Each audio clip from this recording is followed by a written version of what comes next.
Hello friends, welcome to Bharati's kitchen. ఈ రోజు వీడియోలో హెల్దీగా బ్రెడ్ హల్వాని ఎలా ప్రిపేర్ చేసుకోవాలో చూపించబోతున్నాను. స్వీట్స్ అనేసరికి చాలా మంది ఇష్టపడుతూ ఉంటారు, బట్ క్యాలరీస్ గురించి ఆలోచిస్తూ ఉంటారు కదా. అలాంటి వాళ్ళకి ఈ రెసిపీ బాగా హెల్ప్ అవుతుంది. నార్మల్ బ్రెడ్ కానీ పంచదార కానీ యూజ్ చేయకుండా తక్కువ నెయ్యితో ఈ హెల్దీ బ్రెడ్ హల్వాని ఎలా ప్రిపేర్ చేసుకోవాలో చూపిస్తాను.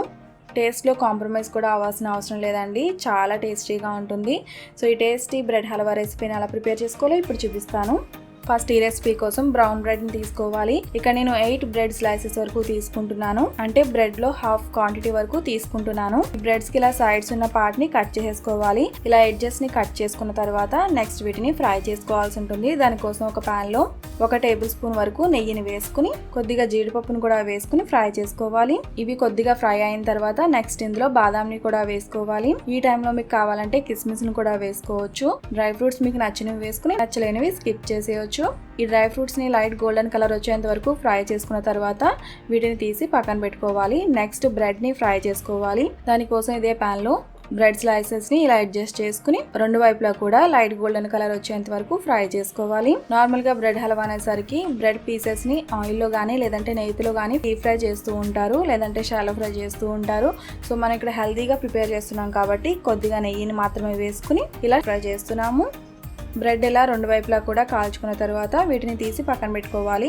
ఇలానే మిగతా పీసెస్ ని కూడా ఫ్రై చేసుకోవాల్సి ఉంటుంది. నెక్స్ట్ మళ్ళీ ఇందులో 1 టేబుల్ స్పూన్ వరకు నెయ్యిని వేసుకుని బ్రెడ్ పీసెస్ ని ఫ్రై చేసుకోవాలి. సో అన్నిటినీ కూడా ఇలా గోల్డెన్ కలర్ వచ్చేంత వరకు ఫ్రై చేసుకోవాల్సి ఉంటుంది. ఈ బ్రెడ్ స్లైసెస్ అన్ని కూడా లో ఫ్లేమ్ లోనే ఫ్రై చేసుకోవాలి. ఈ బ్రెడ్ స్లైసెస్ ఇలా ఫ్రై చేసుకున్న తర్వాత ఒక బ్రెడ్ ని 4 పీసెస్ కింద కట్ చేసుకోవాలి. ఇలా కట్ చేసుకున్న బ్రెడ్ పీసెస్ ని పక్కన పెట్టుకుందాము. నెక్స్ట్ ఒక పాన్ లో 3/4 కప్ వరకు బెల్లాన్ని వేసుకోవాలి. అంటే హాఫ్ కప్ కన్నా ఎక్కువ, 1 కప్ కన్నా తక్కువ అన్నమాట. నెక్స్ట్ ఇందులోనే 1/2 కప్ వరకు నీళ్ళను కూడా వేసుకోవాలి. బెల్లం హాఫ్ కప్ తీసుకున్నా లేదంటే ఇలా 1/2 కప్ వరకు తీసుకున్నా వాటర్ మాత్రం 3/4 కప్ వరకు తీసుకోవాల్సి ఉంటుంది. బ్రెడ్ లో ఆల్రెడీ స్వీట్ ఉంటుంది కాబట్టి మనం స్వీట్ ఎక్కువ వేయాల్సిన అవసరం లేదండి. స్వీట్ కరెక్ట్గా తినే వాళ్ళకి క్వాంటిటీ కరెక్ట్గా సరిపోతుంది. నెక్స్ట్ ఇది పాకం రావాల్సిన అవసరం లేదు. మీడియం ఫ్లేమ్లో జస్ట్ 5 మినిట్స్ పాటు కుక్ చేసుకుంటే సరిపోతుంది. నెక్స్ట్ 5 మినిట్స్ తర్వాత ఇలా పాకాన్ని టచ్ చేసి చూడండి, జిగురుగా అనిపించాలి, అంటే వేళ్ళకి స్టిక్ అవుతూ ఉండాలి.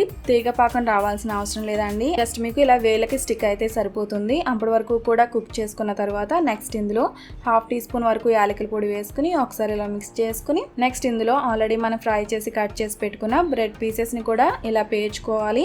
ఈ రెసిపీ ప్రిపేర్ చేసుకున్నప్పుడు ఇలా వెడల్పు ప్యాన్ ని తీసుకున్నట్లయితే రెసిపీ ప్రిపేర్ చేయడానికి ఈజీగా ఉంటుంది. ఇలా బ్రెడ్స్ అన్ని కూడా అడ్జస్ట్ చేసుకున్న తర్వాత వెంటనే టర్న్ చేసుకోవాలి.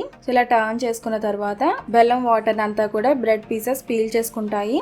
నెక్స్ట్ ఇందులోనే ఆల్రెడీ మనం ఫ్రై చేసి పెట్టుకున్న డ్రై ఫ్రూట్స్ ని కూడా వేసుకుని బాగా కలుపుకోవాలి. ఇది కలర్ఫుల్ గా ఉండడానికి ఇందులో కలర్ ని కూడా వేసుకోవచ్చు. మీరు ఇందులో కలర్ యూజ్ చేసేటట్లయితే బెల్లం పాకంలో వేసేసుకుంటే సరిపోతుంది.